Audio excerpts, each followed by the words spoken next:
Welcome to Show Studio's Fashion Radio, the podcast video series exploring the remarkable relationship between fashion and music. Every week we'll be joined by fashion's biggest names and the talent of tomorrow as they share their 10 life-defining tunes and the stories behind them. I'm your host, DJ Fat Tony, and today's guest knows how to dress. At just 14 years old, the fledgling fashion star began to amass thousands of fans thanks to his supreme street style. Now, as he nears 1 million followers on Instagram, the model and influencer has become a fixture at fashion shows around the globe. You probably know him as Gully Guy Leo. Here is Leo Mandella. Hey everyone, DJ Fat Tony here and welcome to Fashion Radio on Show Studio. I'm really excited about this one, big time. We're joined by the incredible Leo Mandella, as known as Gully Guy Leo. Oh yeah. When did you first get into fashion? It says here on 2014, but I mean, how did you go from that kid at school to being into fashion? And I mean, I think what it was is when I was about 11, 12, I used to go down to Brighton all the time. Yeah. My auntie, she still lives there, but she used to live there. She lived in this gorgeous flat and I remember being so excited to go because I think I was so in love with Brighton as a place because it's always been quite wild, hasn't it? Yeah. Like, do you know what I mean? It's never become wild. It's always had that essence. So when I'd go down there, I'd see I was into skateboarding when I was a kid and I'd see all these skaters who, surprise, like my type is a fucking skater boy now, no wonder. Yeah, of course, right? Yeah, but I think that's kind of like everybody, especially as a gay man. For me, you know, some of my best friends are skaters, like Blondie and all of these gang. And, and I'm drawn into that lifestyle. I'm drawn into the way they wear clothes. They all wear clothes so well. Like the baggy jeans, the rips. Yeah, it's incredible. And I think when I would go down to Brighton and see the skaters dressed like that, it was... They really wore the clothes. The clothes didn't wear them. They're just the way they hung off them and so effortless. Yeah, totally. Yeah, and I think I remember seeing that silhouette and being like, this is kind of what I want to do. And I never really got into it just to get followers or whatever. I just started going down to London from about 2015. Because do you remember back in the day, not back in the day, back in your day. Yeah. When Supreme was at the top of the game and people queued up for 3 days. Well, they still do, but it's a different level. But totally. And it would, and the North Face stuff would drop and it would sell for thousands. And I would go down every Thursday. I'd miss school on a Thursday. I'd say to my mum, please let me go down. I promise it'll pay off. She was like, all right, and I had to fucking give a sick note every time I went to school. Right? And they'd be like, they obviously clocked onto it. So did your mum support that? Oh yeah, my parents, I owe it all to them really. They've been incredible. So literally backed you on everything. Honestly, people always say, do you think you'd be without your parents? And obviously my mum is a nurse, my dad doesn't work at the moment, and I think I'm just so happy that because they literally believed in me so much, letting me have that time of school. All my other friends wouldn't let time of school go and buy a fucking tracksuit. It was crazy when I look back on it. Does your dad and mum come from fashion? Do they follow fashion in any way, shape? I'm from Warwick, which it says on here. It's a tiny little town. My mum's been a nurse all her life. My dad used to work in CCTV and rigging corner shops up for cameras. So this has all been So why did where do you think they got the foresight to let you go and do that stuff? I think what it was is my mum, as a person, I think I've got this kind of thing in me that if I want to do something, I really do it and I go for it. And I think when I was going down to London and making an effort to wake up at 4 a.m. to get the first train from Warwick, they were like, okay, something's up here. It's not just a fling. So she believed in me for a few months. And then when I'd go to a Supreme drop and I'd post in the new tracksuit on the day, I'd gain 10,000 followers in 2 days. And back then, when I was influencing, there wasn't really that many kids doing it. No, there weren't, especially at that age. How old were you then? I was 13 when I first started posting it. And I think people were just kind of like, what the, do you know what I mean? By the time you were 15, how many followers did you have? 200,000. Mad, isn't it? It was crazy. And I think that's what it was, because I was one of the only main influencers in London wearing these clothes. No one really looked to anyone else. Obviously there's thousands now, isn't it? Everyone's a fucking influencer. Oh yeah, of course. Yeah. But I remember the first time I saw you, and you had this air about you straight away. There wasn't an air of arrogance at all. It wasn't an arrogant thing. I remember seeing you, and I was at a show and you walked into the show and I just was like, who's that? And my friend was like, oh, he's got 250,000 followers. And I was like, who is he? And I remember looking and you just had this aura about you that was kind of just wow. Yeah. He looks great. You owned it. Yeah. Which was a really good thing for someone at that age to actually walk in somewhere and actually own it. Yeah. which was, where did that come from? Because that doesn't come from going to school and not going to school. Do you get what I mean? Yeah. I know. I think obviously people would never admit this, but getting followers and people commenting you look amazing 100%. Obviously goes shedding you do think you're that guy. You know what I mean? And I'll be honest about that. So I think that definitely played a part in it. It really helped me become confident. Yeah. But like, I just remember just looking in the mirror, like when I put an outfit on that I liked, and I was like, wow, this feels right. Do you know what I mean? It wasn't forced. And I think, like you said, it didn't look forced. No, it didn't. Do you know what I mean? You didn't look like you'd been dressed. Yeah, exactly. When you go to a show, right? When you sit in front row at a fashion show, right? Some of these. Everyone's been dressed, and you see them and they've got like a size shoes that's one size too small for them. The jacket doesn't fit the hat. And what they've done is they've been to the press office, and the press office have thrown this shit at them, and they look like shit. They think they look like $1 million because they're wearing the label of the show. And you primarily you look like a cunt. Yeah. And but when you walk in, you don't look like that because you know how to style it.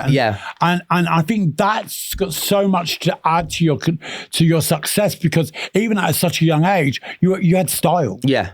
Do you know what I'm saying, Jar? And I think that's, like you said, how did I own it? I think I kind of, in my head, knew that there was a niche to me that I could wear these things and not look ridiculous. Because a 13-year-old, I mean, you saw me when I was young. I had this odd look and like wearing all these like big, weird, mad shit. And I think I was just lucky that it worked. And something clicked in my head one day and I was like, I need to just own this because I know that I can. This podcast is about music and fashion and music. So when you were doing that, what were you listening to at that point in time? Because I've got down here for your first track, which is from your childhood, which has influenced you personally into your style and taste. What is it? It's Yonkers by Tyler, the Creator. And I think that came out in 2011, I want to say, which when I was what, 9 then? I know. Fucking get out of here. And I think Tyler, I will say this through and through, like he is obviously very on par with my style, his whole energy, his attitude. I'm lucky enough now to call him my friend, which is incredible, which is crazy for me. Honestly, that blows my mind, because since I was a kid, I used to look at him and be like, he is sick. And I will say that I know a lot of people will become friends and then try and play it down. Whatever, they're cool. But I will say, but why play it down? Yeah, I know. I don't get that. Yeah. Do you know what I mean? It's kind of like if you've grown up with someone and you've idolized them and you meet them, 9 times out of 10 they're not the person you think they are, and we know that. But you know that doesn't go away, and you suddenly become friends with that person. You know that whole way of thinking of like them being on a pedestal doesn't go away. You should actually celebrate that. You say, mate, I think you're amazing at what you do. Do you know what I mean? A lot of people go, I get it all the time when people come up to go, oh, what's your name? And it's like, you know my fucking name. And then 2 minutes later, they're telling me all about my dog. They're telling me what I had for dinner last week. You know, but they'll try that coolness of, what's your name? I don't get all that. Just celebrate that you like someone and fucking tell them, because it's the nicest thing. But yeah, that for me, I mean, just growing up seeing that because you see a lot of celebrities, artists acting like they don't give a fuck, but they do. And I think Tyler, you can see in him, he does not give a shit about anything. He'll say what he wants, wear what he wants, do what he wants. And I think that was just so inspirational for me and really shaped me to do what I do. So literally everyone that you grow like idolized from that age and now are involved in fashion are already at the top of their game, and now you've come along, you've grown up into this world. You're 20 now, right? And that most of these people are either giving you their stuff to wear or you're friends with them. I mean, how does that not make you the most obnoxious brat that ever lived? God, I think, because you're not. I think, do you know what it is? And I say this, it's because I stayed around my hometown while I grew up, because my friends from home, who I've been friends with since secondary school, do not give a shit about what I do. They like me for me. They were friends with me when I was in year 7 and had nothing. And they really ground me. If I ever say something either bratty, like, I'm not walking there, they'll be like, get your fucking shoes on and we're going. Do you know what I mean? Or like, I'm not going to a rave because it's like too dark. Do you know what I mean? They just tell me to just get on with it. Let's go on to your second track. Your second track is a track from a film which is important to you. Love My Way, Psychedelic Furs. So it's from Call Me By Your Name. And I think I'm happy I chose this, because I always say that film really helped me come out as gay, like 100%. Because obviously Timothée Chalamet, like he is I had the biggest crush on him. Yeah. And I just remember watching that film, and that scene is when Oliver's dancing with the girl and Elio's looking at him smoking the cigarette, and he looks great. And I just remember being like, whoa. And like that whole film is like a situation that I went through. I'm sure you've had that as well. Course. Straight man. Yeah. And I just remember listening to it and then putting it on the train, and it really like, it just gave me this like sense of happiness that like I'm here now. That's the power of music. Yeah. You see, you know, that image that you have of Timothy, like will stick with you forever. Yeah. Every time you hear that track, because that's what music does. It has that ability to take you to that point. Yeah, and that's what I wanted to talk to you about before. When you on the last question, when you were like, you said, you know, you had that year where everything went crazy, and then it kind of dipped after that. Do you think it dipped because you came out? I wanted to ask you this for so long, because the way I see it, you were everywhere, absolutely everywhere. You still are, but in a different way. Less is more now. Do you know what I mean? There was this period where you were just like on everything. Everyone had you. You were like everyone's favorite poster boy. Which is, you know, I've seen so many of them come and go. Do you know what I mean? And they go. You haven't gone. You're starting to mature into something different. And I think it was around the time that you came out that it kind of took a little dip. And I want to know whether you actually think it had something to do with you coming out. I always say this: what goes up must come down to an extent. And like you said, I'm happy that obviously that was an incredible time doing all these things, but it's like you said about coming out. I don't know. I think maybe it could have had a little play. Maybe it was because some people are just like, obviously the homophobia is still a massive thing. And even then, I think when I came out, it was a lot. Like, I think obviously you probably knew before I came. Hello. Do you know what I mean? It's like, what day is it today? Oh yeah, right, okay, But I think online I was very just post a photo. 100%. I did about 3 interviews and you wouldn't get any of that from it. Yeah, of course. So when I did get the amount of comments, like people shouting at me stuff in the street when I came out, just like horrible things. Yeah, but you know, that's the world we live in now. I kind of just think that, you know, the fact that you did come out and you made it so publicly at that age is it's really commendable, because, you know, people go, oh, why do we still need to come out? We fucking do. We live in a world and a society that love to throw bricks. Let's talk about what's going on in the rest of the world. You can go across, literally take an hour journey by plane across the sea and be burned alive for being a homosexual. Insane. You know, we kind of put ourselves into this bubble, and a lot of times when your world is going so well, like you're like on the cover of everything, you're working with so many brands. And suddenly you think, right, now's the moment I'm going to come out. And then it's like, of course, you know, you're going to have backlash from that. But that's when you become who you are. Exactly. And I think I would never have not came out to keep doing all these covers. Stuff like, what's the fucking point? Well, there's no point in that. There's art. I can see artists that I feel like must be gay, but because they've have 90% girl fan bases, they can't. And I just think it's so sad. Obviously, like you said, I'm maturing into something else now. Next year, I'm really taking a focus on presenting and like the TV side of things. You'd be amazing at that. Because, you know, it's about growth. And when we grow personally, everything else around us grows with it. It's when we stay, if you were to have stayed in the closet or you're stunted with who you were, the rest of your life wouldn't have grown. Yeah, I know. Do you know what I mean? What would have happened? It would have come out. You'd have had these alien pockets, right? Things that mutate from not being real, and suddenly you find yourself in this really strange world that you shouldn't be in. 100%. And when you're true to yourself, now, for me, my demographics have changed so much. Really, yeah. Like now I'm back to having all screaming women fans again. But they all know who I am and what I've been through. And that's what they love about me. But, you know, I literally sometimes do these gigs and I'm like, got like fucking 1,000 screaming women wanting to pull me in every direction. And it's like, you know, but I know they're my demographics and I love them. And, you know, they've taken the time to come and see me. And because they know who I am. Not what they think I am. And it changes. Life changes when people actually understand what you do. And I think the good thing about you is the fact that, you know, at 20, you've come out, you're already moving into a different demographic of your life and you're allowing yourself to grow. and blossom. Do you get what I'm saying? 100%.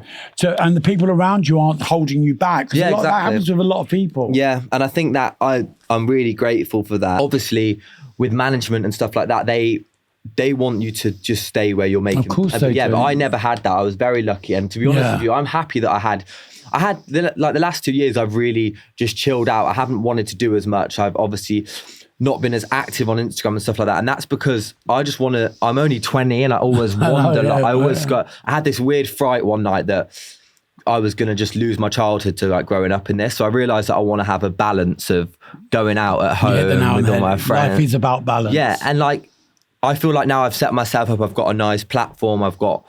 I know the right people where I can come back into it now and build myself back up and and that's what I'm going to do now that I've had my fun and realised. Well, you've allowed the circus to be the circus. You've left the circus now and you're doing your own show. Yeah. Do you know what I'm saying to you? And that's the difference. Do you know what I'm saying to you? Yeah. You can go and juggle it wherever you want now. Yeah. You no longer have to hang out with the clowns in the circus because you've done that part of your life. Yeah. And it's about learning to, okay, well now maybe I want to be a trapeze artist. Do you know what I mean? And it's about taking those things to a new level and learning. It's for someone who's 20, it's pretty impressive. Okay, track 3. What do you listen to day to day? At the moment, and this will make you laugh, my dad got on Alexa about last Christmas, and I'll be completely honest, like Luther Vandross and Whitney Houston, they're obviously not never from too much. Yeah, amazing. Yeah, track, they're not from my time. But my dad listens to Never Too Much by Luther Vandross. How old's your dad? Yeah. How old is he? 55. Oh my God. Say I could be your dad. Yeah, go on. It's really annoying me. Yeah, go on.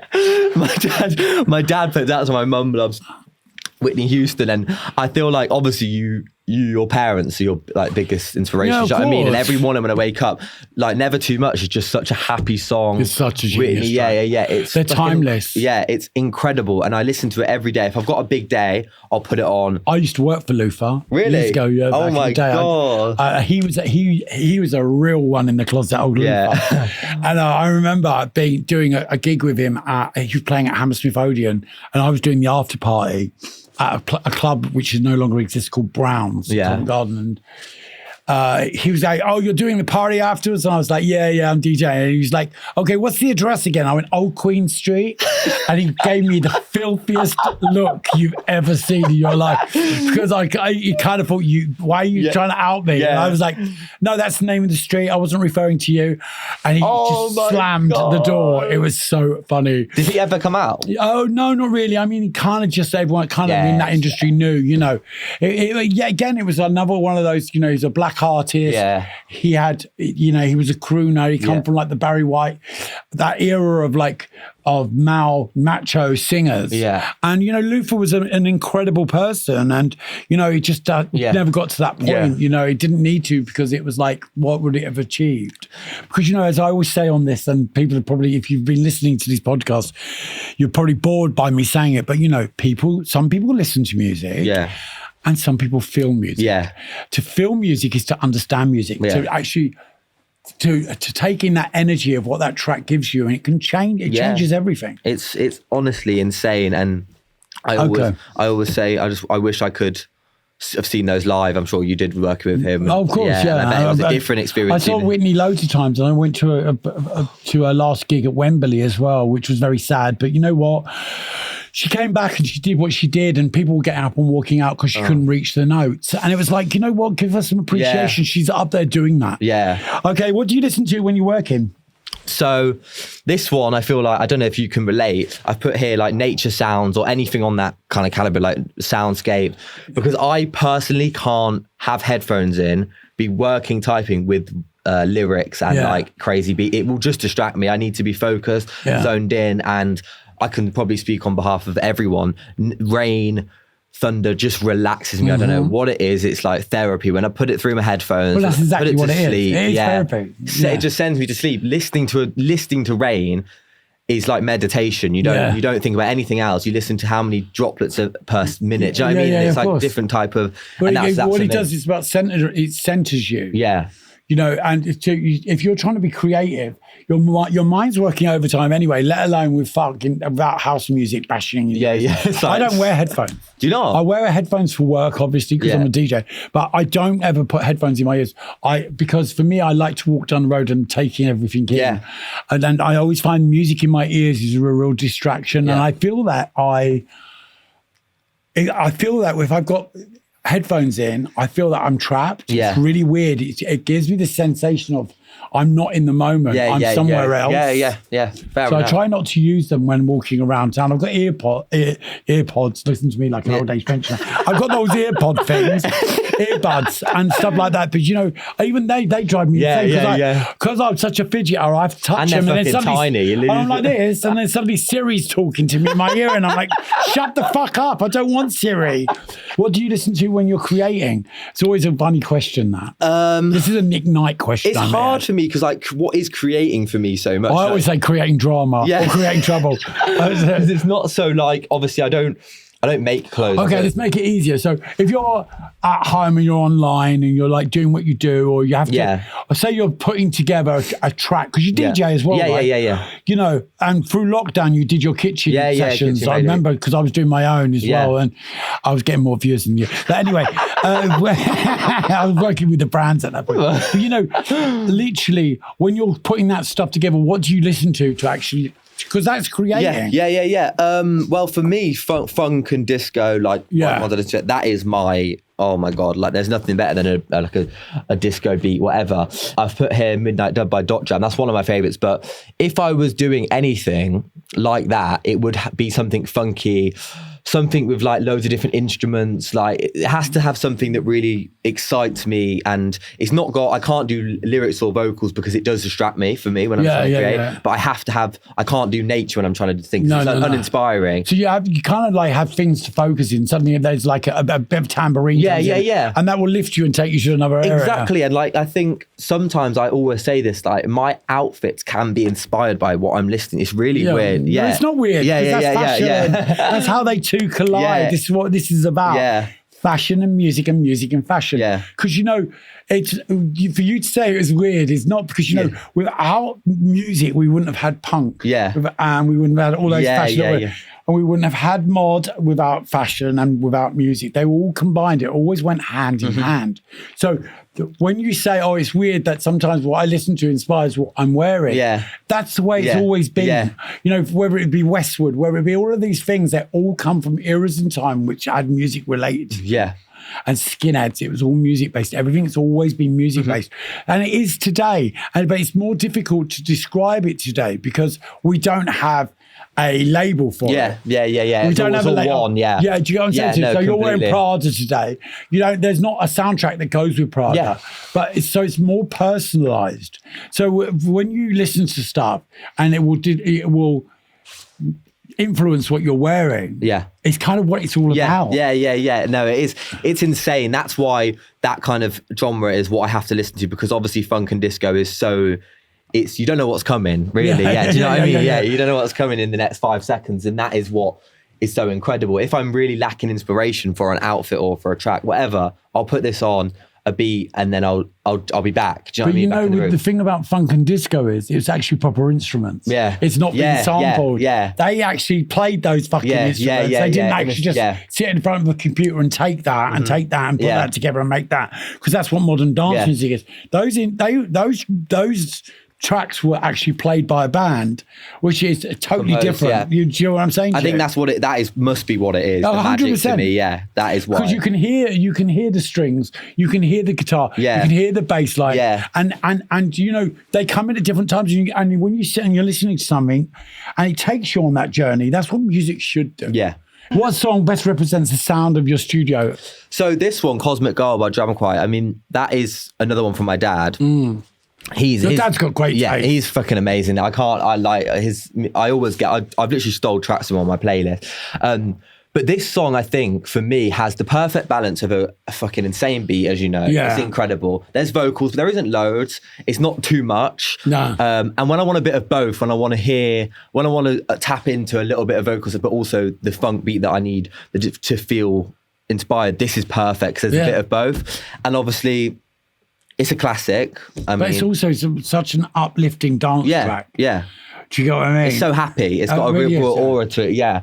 And it's got the perfect balance of a song that I could listen to on the train, but also one that I could listen to in my studio if I had one. That's why it's so important to me. There's very few songs that can do that and have that balance. And that's why I appreciate it so much. And I love the fact that most of your tracks that you've chosen up to this point have been influenced by your mum and dad. Yeah. And that just kind of screams that what close family you are. And it's just like, for me, I used to wake up on a Sunday morning, my dad would be playing Elvis and all of these amazing tracks. And over the years, that would change because they only lived in Battersea and I worked in King's Road. So I would live at their house because it was like down the road, so central. So over the years, that would these musical choices would change. So everything that he listened to, I went on to love. Yeah. Do you know what I mean? It kind of directed which avenue I went down musically as a kid. You know, my brother would always play lovers rock and soul music, so I kind of got into that really quick at a really young age.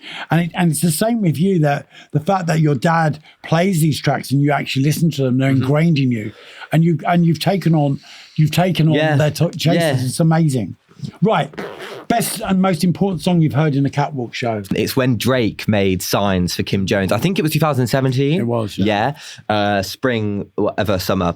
I remember sat down watching the show. The song came on, Drake's vocals came in, and I was like, wow, this is incredible. Because usually every show I've been to, they use fucking some intense techno or like something crazy, and for Kim to get Drake and he says like, you can't drink all day if you don't start in the morning. I just thought it was hilarious how I'm hearing that at a Louis Vuitton, do you know what I mean? And the song was I just describe it as, it had this summery essence to it, the instruments used, and the collection was gorgeous of course. When you watch Drake do that Dior, that Vuitton show, and that track comes on and you're just like, you leave and you just think, what the fuck just happened? Yeah. That's how it should be. It was a moment. Because it's, you know, it is a moment. And music and fashion go together so perfectly. When they're inlined, right? Yeah. It's like the universe. Yeah. I know.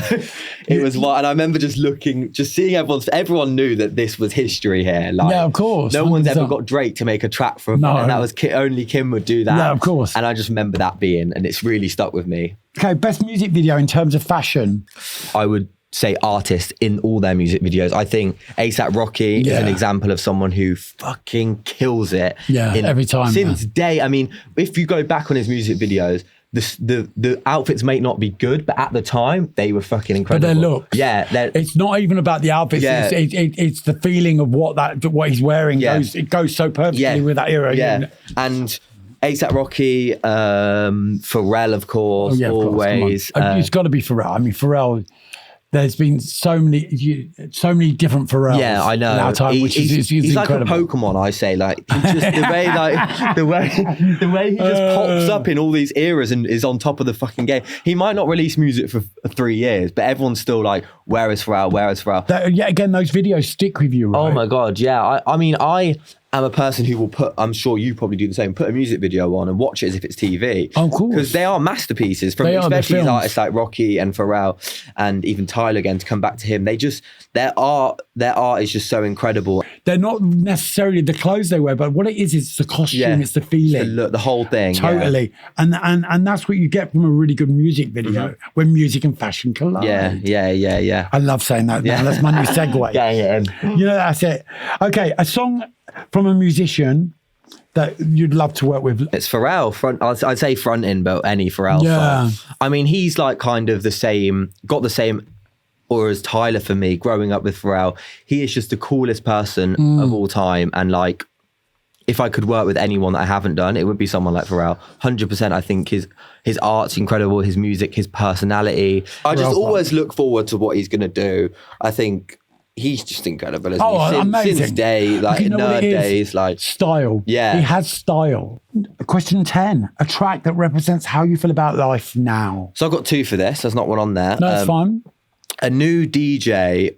I liked him before. He did that Baddest of Them All song. He produced that one. The one's going on, called Interplanetary Criminal. He does like breakbeat, garage. I'm a massive fan of garage and breakbeat. There wasn't much of this on it because it didn't inspire me so much growing up. It's something I've got into over the past 2 years since I've been partying. But did a song called Confused, and it's incredible, a song. It's a nice garage breakbeaty song, and it feels mismatched as the song, because as breakbeat does, it's very like stop starty, kind of a bit like with got funky hints to it. And I am always confused about even myself, about life, what's going on. Obviously, the world's a shit show right now. It was over the 2 years. I was listening to it a lot over lockdown, which was one of the worst times, you know what I mean? Of course. But at the same time, the second one is Good Life by Inner City. I think, yeah. You haven't written that down. I would have been all over that. That's amazing. Yeah, I think. Let me take you to a place I know you want to go. It's a good life. I love it. And I think that I'd listen to that if I was really low, because it was it is a good life. Like, I was sat in my house. Is that another mum and dad track? Actually, no. My mum, they do love it. I play it in the car, but I think it reminded me that my life, I know I'm sat at home, but I've got a house. I've got, do you know what I mean? So my life is good. You're blessed. Yeah, exactly. You know? And it's so easy to forget that when you're not getting 2 jobs in a week. Well, you know what it is? What we look at other people's lives on social media, and we judge where we're at by that, and instead of actually, sitting down and taking in what we've actually got. I've never sat down with you before, but today I'm sitting here with you, and to go for your choices musically and see the connection between that and who you are and where you are. There's no bullshit within that. And I really thought there might have been a touch of that today. Again, we see what we believe it on Instagram or on other social media, and you know what? Well done. Thank you. So that's not patronising. Like when I say well done, I don't mean well done. Yeah. What I mean is just well done for reeling it back in, man, and being who you are. It's amazing. And you've got really good skin, and it really fucks me off. So I just want to thank you. Of course, thank you so much for having me. And you know what? I'm really, really, really, really happy with how this interview's gone today. It's been great. It's been really good. I've enjoyed it so much. Thank you, Thanks, Tony. man. Big love. Wicked.